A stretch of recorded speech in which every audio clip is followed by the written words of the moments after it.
Friends, welcome back to Behind the Mic podcast as we walk day by day through Passion Week. Today, it's Wednesday, a day when everything slows down on the surface, but behind the scenes, two powerful things are happening. Number one, a plot to betray Jesus, and number two, a woman's extravagant act of worship. Here's the question. When we're faced with Jesus, do we worship or betray? Let's dive in.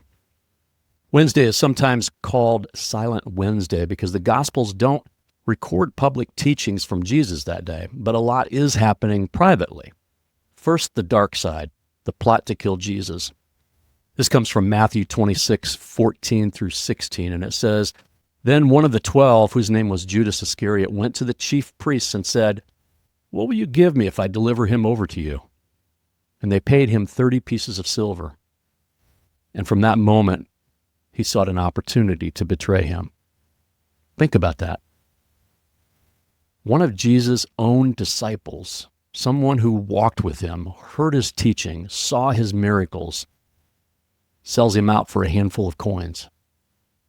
But on the flip side, there's this beautiful act of devotion. You see, Matthew 26:6 and 7 tells us, "Now when Jesus was at Bethany in the house of Simon the leper, a woman came up to him with an alabaster flask full of very expensive ointment. She poured it on his head as he reclined at the table." John's gospel tells us this woman is Mary, the sister of Martha and Lazarus. While Judas is plotting betrayal, Mary is pouring out worship. First, let's talk about Mary's act of worship. This perfume wasn't some cheap gift. It was worth a year's wages. Imagine taking everything you earned in a year and laying it at Jesus' feet. The disciples, especially Judas, they were outraged.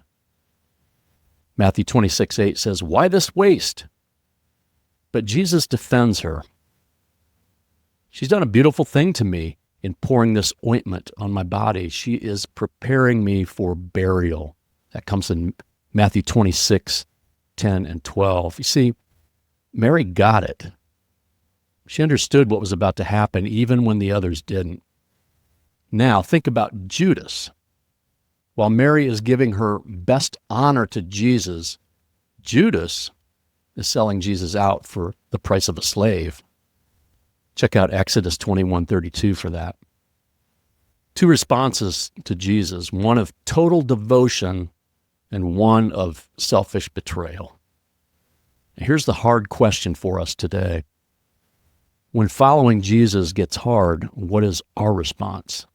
Do we worship like Mary and pour out our lives no matter the cost? Or do we pull a Judas and turn away when it doesn't serve us anymore?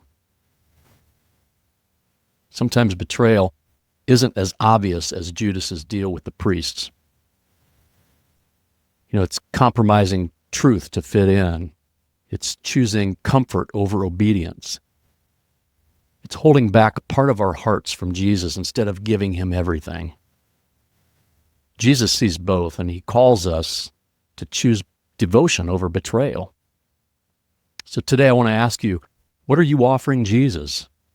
Are you pouring out your best like Mary, or are you holding back like Judas? Jesus is worth all of us. Our hearts, our time, our worship.